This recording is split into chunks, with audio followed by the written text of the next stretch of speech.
Continuamos con nuestro tema de la historia de la misión de la Iglesia y su proyección social como parte de nuestros temas de proyección social. Y avanzamos hasta finales de la Edad Media y estamos ahora en la Reforma Protestante. Eh, Tradicionalmente se ha interpretado la Reforma Protestante como un movimiento básicamente religioso que tenía que ver con cuestiones eclesiásticas, doctrinales eh, y ya, nada más. En realidad eso es verdad, tenía que ver con eso y es como la chispa que arrancó todo el movimiento. Pero la reforma es mucho más que eso.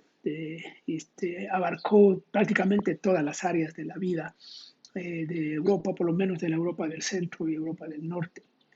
Hoy se interpreta la reforma como un movimiento más abarcador. Hay un aspecto político, social, un aspecto de la cultura en general, eh, aunque también debemos decir que hay una vertiente de la reforma también produce un movimiento de aislacionismo eclesiástico, social y político, como es el movimiento anabautista, eh, que tiene sus propias razones para hacer eso, razones legítimas por lo menos en aquel momento. Pero podemos continuar con el estudio de la reforma, siguiendo con eh, elementos como la educación, por ejemplo. Eh, Se da un impulso a la educación de manera que la educación eh, se hace más accesible a todos y también ya no es tanto la iglesia la encargada, está ahí la iglesia con principios y orientaciones, pero queda en manos, por lo menos en la corriente luterana, queda en manos de las autoridades locales. Y ahí nace lo que más tarde sería la educación pública, en manos de los gobiernos locales. Eh, Ahí un problema que surgió es herencia o se deriva de lo que pasó en la Edad Media, que es la cuestión de la identificación de la Iglesia con el Estado. Prácticamente todas las corrientes reformadas o que salen de la Reforma Protestante siguieron con el patrón de identidad de Iglesia y Estado. Eso pasa con la Iglesia luterana, eso pasa con las iglesias reformadas en Suiza, en los Países Bajos, eso pasa con la Iglesia anglicana en Inglaterra. Eh, pero los anabautistas se resisten y rechazan eso y ellos son los campeones, digamos, de la separación de la iglesia y del Estado. Aunque se aíslan, en realidad hacen un aporte importantísimo para el desarrollo sociopolítico de las naciones después. Hoy prácticamente todo el mundo afirma o busca la separación de la iglesia y del Estado para evitar los problemas que hubo. Eh, los movimientos eclesiásticos post-reforma fueron influyentes socialmente. Uno puede pensar en el metodismo, digamos, en la Inglaterra del siglo XVIII. Muchos dicen que el movimiento metodista evitó que en Inglaterra sucediera lo que pasó en Francia con la Revolución Francesa, que fue un movimiento muy violento, muy radical, que produjo muchos problemas, produjo muchas buenas cosas, pero también muchas malas cosas. Y que en Inglaterra eso se evitó por el movimiento eclesiástico, teológico de Juan Wesley y el metodismo. También nacen movimientos aislacionistas, otros movimientos, el pietismo en Alemania, por ejemplo, en el mismo siglo XVIII.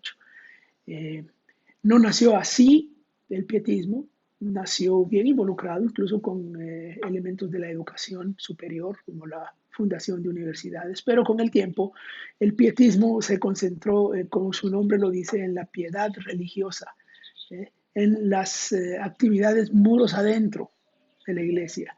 Y afuera se veía como lo mundano es lo malo. Y entonces no había que contaminarse. Y eso es parte de la herencia que nosotros como evangélicos hemos recibido y tenemos en realidad esa identidad. Se nos inyectó el ADN del pietismo, que lo que importa es la piedad religiosa muros adentro. Y hacia afuera no, porque es peligroso, es contaminante y nos puede dañar. Eh, También nace la modernidad, ¿no? Esta es la época en que nace la modernidad y allí es mutuo la exclusión.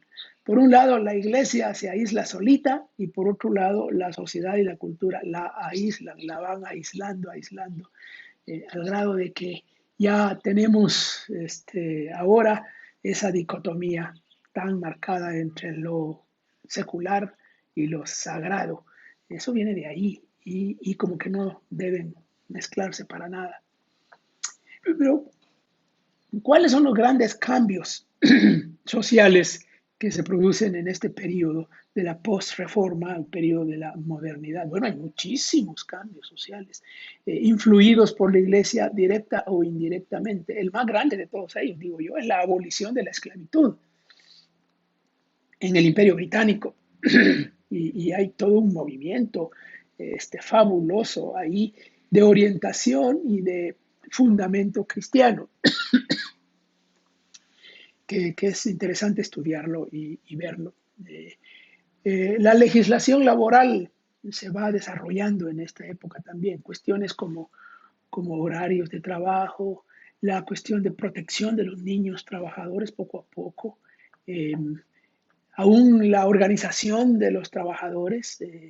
Los sindicatos, por ejemplo, nacen en esta época. Hoy los sindicatos no se ven con tan buenos ojos, pero en aquellos años eso era lo que se necesitaba para proteger a los trabajadores. Las instituciones democráticas de los países que vienen desde tiempos de la Reforma se fortalecen en esta época. Los parlamentos, las instituciones relacionadas con la vida social, como la educación pública, la salud pública y tantas otras cosas. Y también en cuestiones puntuales como las migraciones de esa época. Hay migraciones, siempre ha habido migraciones, pero en esta época la iglesia fue bastante más intencional acompañando a los migrantes fundando iglesias y creando movimientos junto con así, algunos movimientos nacen, algunas cosas que conocemos hoy como los campamentos cristianos, por ejemplo, nacen en este acompañamiento a las, eh, a las migraciones. Eh, También hay cambios en el mundo científico.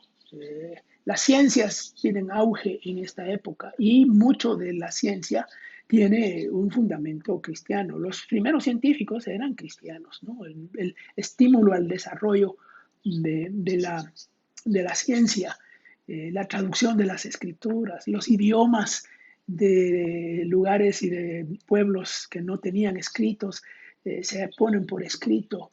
Eh, en fin, tenemos un gran desarrollo en este periodo con luces y sombras como es lo normal.